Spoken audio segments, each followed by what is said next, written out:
Welcome to the 700 Club Canada, and today we are joined once again by our special guests, Roxanne Francis, a psychotherapist from Francis Psychotherapy, and Dr. Andrew Blackwood, we call him Coach Drew, talking about a healing and communication consultant and a parenting coach. Thank you again for being here. It was so great yesterday. I can't wait for today. Absolutely. We're going to talk about family culture today. Yeah, and so explore that. What is a healthy family culture? What's an unhealthy family culture? And maybe give us some examples so that people can identify. Cool. You want to start? No, you go. So, That was very healthy. Right? Options. So, family culture it's like, when we think culture, we think traditions. Mm-hmm. But for a moment, let's think about food. I love to eat. Ooh. Oh, yeah. Yes. I love to cook.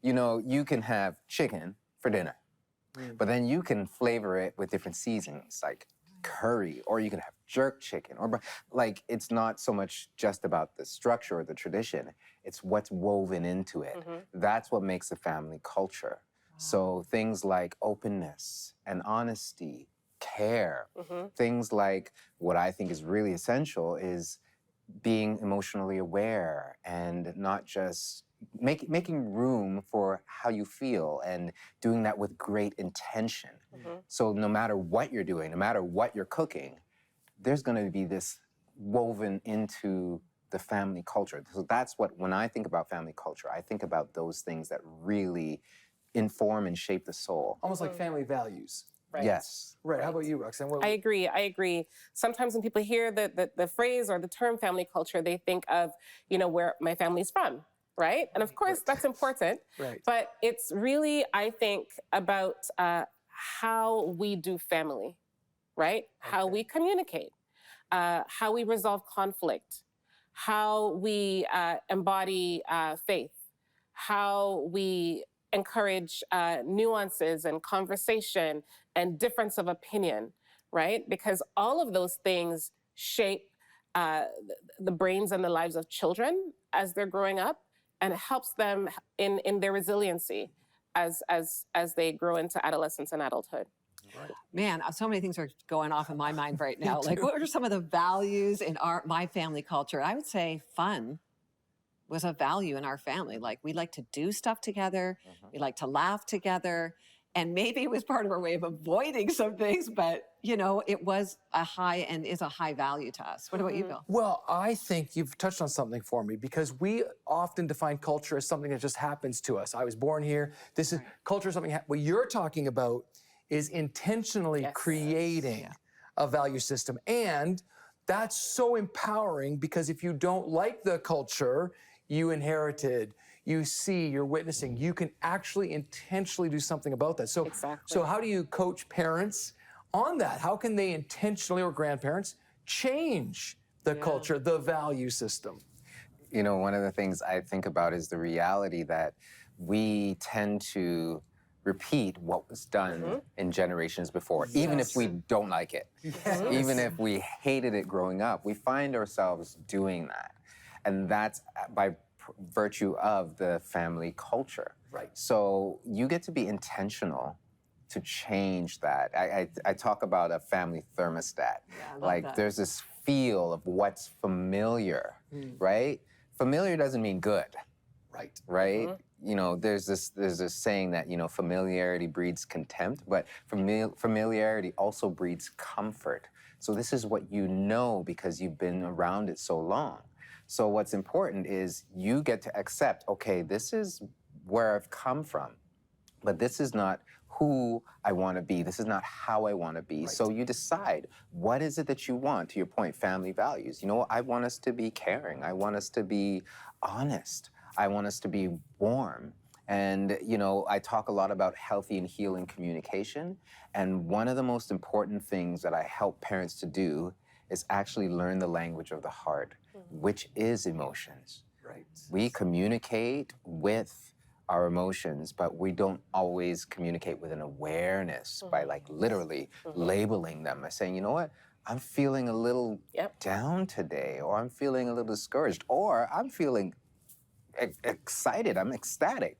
Simply by doing that, you're weaving this openness and transparency into your family culture. It's a small shift, but a really powerful one. Well, and you can make excuses. I hear this all the time. Well, it's just the way it is. It's just the way I've always done it. So it's like walking into a room that's freezing and saying, I guess that's just the way it is. And what you're suggesting is that you can actually be intentional. Stop making the excuse, be aware, and change the dial. Every day. Every minute, every moment. Every moment until it becomes the new norm, until it becomes your new family culture. How does it resonate with you, Roxanne? I agree. I think to your point around the excuses, what came to me immediately is if someone's at work and you're in a review with your boss or your supervisor and they say, this isn't working for us, you can't just say, well, it's the way that I've always done it, right? You'll be out of a job pretty soon. Right. And I would say raising children is our most important job, right? And so we cannot say, well, that's how I was raised, that's how I was used to it, that's how I've been used to it, because we are raising different children in a different age with a different society around us, and we have to be extremely intentional about how we're raising these children. I agree with Andrew around giving children the language to say how it is that they are feeling. Right? The other day, I have 2 little boys, and the other day, my younger son, he fell, and he came to me, and he was crying, and I said, well, did you get hurt? And he said, no, I'm okay. He was crying, and I sat him down, and I said, are you feeling frightened that you tripped down the stairs? And he said, yes, I'm feeling frightened. And that fright is what caused the tears for him, right? So the next time something happens, he'll be able to say, oh, that feeling is fright. I feel frightened. Right? And so if we don't give our children that language, then not only will it impact them at home, but it will impact them at school, in the community. And if we don't give children the language, it comes out in behavior. And that can be problematic. I think that's so good. And I think that, again, as we've been reminded even yesterday's show, it comes back to us. Are we self-aware? Like, we're in charge of the thermostat in the house. My husband's actually in charge of the thermostat in our house, and we have discussions about it all the time. But the reality is, someone's got to be in charge of the thermostat. Right. And parents need to take responsibility for that. Right. But if we're not taking responsibility for ourselves, then the thermostat's going up and down. Is that a fair assumption? I think it is. And, I like to see it as an opportunity. We get to do this. Yes. This is our opportunity. A lot of the times we live in this world and we think we're just subject to it. And whatever's happening out there has to happen in here. But we are placed here with great intention. We actually have opportunities every day to make these important shifts and changes. And we're contributing to culture all the time. But now we get to do it with intention. Well, we're going to unpack this a little bit more. We will be right back to continue the discussion with Dr. Andrew Blackwood and Roxanne Francis. If you or someone you know is struggling today, we want to help you find hope and healing. Call our prayer lines at 1-855-759-0700 and you'll receive Successful Families and our Book of Hope. We'd love to pray for you and provide you with the tools for your journey towards wholeness. We're offering them for free when you call today. Well, welcome back. And I want to pick up on what we left off on, this values and language, because language, I believe, is God's gift to empower us to communicate the values. And so maybe there's someone watching right now and they feel like they don't have an ideal home, or they don't like the culture, or they don't have the values, and they're struggling with what to do with that. Maybe their context is less than ideal. How would you encourage or equip them to move forward? I would say start by thinking about what kind of life would you like to create for yourself and your loved ones, your children around you. How do you want to feel? Right? Because oftentimes we are parenting out of a place of, how we felt when we were parented. How would you have liked your parents to behave differently with you? Right? And then think about how you can start to embody that change in your own family. Would you have preferred that your parents yelled at you less? Would you have preferred that they spent more intentional time with you? Well, can you try to do some of those things?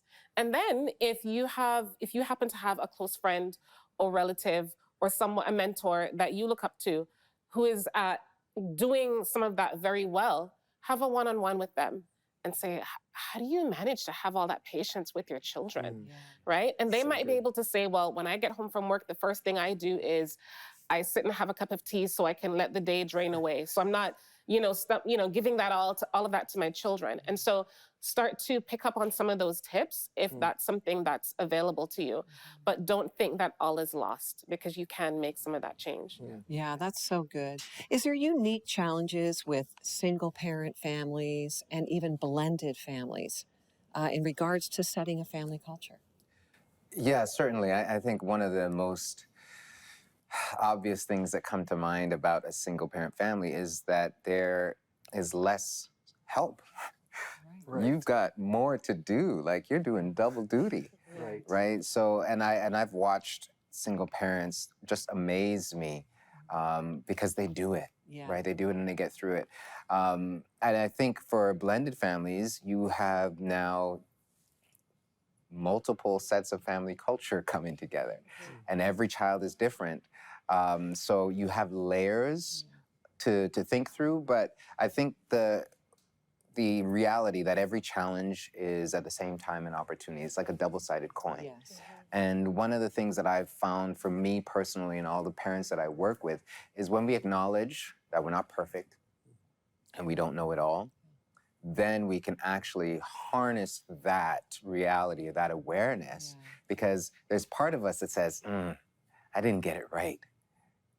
That's telling you that something inside of you knows that there's something better, there's something different. So one of the simplest things to do is say, okay, well, this is, whether you're talking about a feeling or a behavior, this is what I did, this is what is the opposite of that? Because that's actually what I want. That's what I want to pursue. And another thing that I encourage people to do, I wrote a book called The Art of a Genuine Apology. And when we can actually own where we've gone wrong, and we can say, you know what, this is the impact that I believe it had, and I want to do something different. We model for our kids that you don't have to be perfect, right? We model for everyone around us that good intentions aren't good enough. Right. Like, you get to pair that with your choices and your action and your growth. And when we do that, there's this emotional repair that happens. Because we think a lot about we think about physical injuries, and we know what to do. We know who to call. We know how to bandage it. Almost everybody's taking first aid. But, there's no emotional first aid. People are just like, okay, well, sucks to be you. Yes. No, that doesn't help. But when you can actually address it and say, this is how I imagine it impacted you, children, they respond. There's an immediate healing that starts to take place. And then you move forward together. Can I make a confession? That'll be an example of exactly what you're talking about. I remember I grew up in a parenting model that was very intense. Let's use that language. And again, aggression was met with aggression. And I remember this one moment with my daughter where she shrunk back from me. And I realized she was scared of me. And in that moment, I felt shame, remorse, all those things, and I wanted to make the excuses, but I didn't. I took a moment to reflect and go, I don't want this culture. I don't want this value for her. And so I remember going to her and saying, Daddy's really sorry. He's just trying to figure this out too. And I want to be better. Let's do this together. And that created a bond that we have really strong to this day. And I'm so grateful for it, because now she has my grandson, who I love dearly. But I think you're right. It's this awareness, acknowledgement, equipping with language, being transparent, and deciding, no, I don't want this value. I want a new value. So I wanted the value to be, you can come to Daddy at any time and tell him anything and know you're safe. That's right. If I could add one more thing to that, and it's that being so open and honest and apologetic with your children requires a level of vulnerability. And we have to be comfortable with that, because sometimes people have been raised in families, communities, environments where being vulnerable was not safe. Right?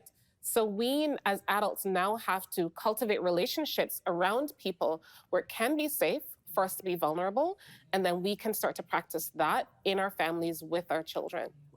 And that's at any age. Yes. I mean, I myself, Bill, I can recall many seasons of my life parenting, still parenting, the most powerful moments when our kids were not aligned with our values. We wanted to fix and change that. The most powerful thing that happened was us humbling ourselves and coming tender-hearted to our kids and talking about and actually apologizing for any way that we had hurt them. It's powerful.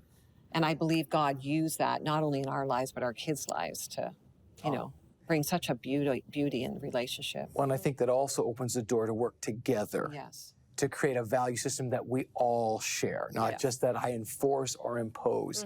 Let's create together a value system that's really powerful.